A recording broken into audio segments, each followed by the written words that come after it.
Bukas naman si Pangulong Ferdinand Marcos Jr. na makipag-ayos na sa pamilya Duterte. Sa podcast interview nga ni Katon Ying, iginiit ni PBBM na ayaw na niya ng gulo at hindi kaaway ang kanyang kailangan kundi kaibigan. Sir President, kayo po ba sa puso ninyo, gusto niyo bang makipagkasundo pa sa mga Duterte? Oo. Ako, ayoko ng gulo. Gusto ko makasundo sa lahat ng tao. Mas maganda, marami na akong kaaway. Hindi ko kailangan ng kaaway. Kailangan ko kaibigan.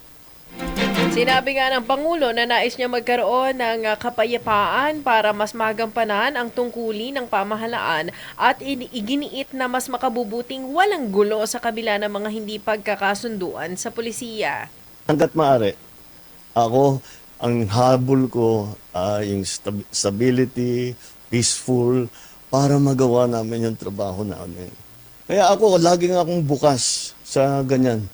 I'm always open to any approach na, alika, magtulungan tayo. Diba? Kahit hindi tayo magkasundo sa polisiya, hindi tayo magkasundo. Gawin nyo yung trabaho, pero wag na tayong nanggugulo. Wag na natin, tanggalin natin yung gulo.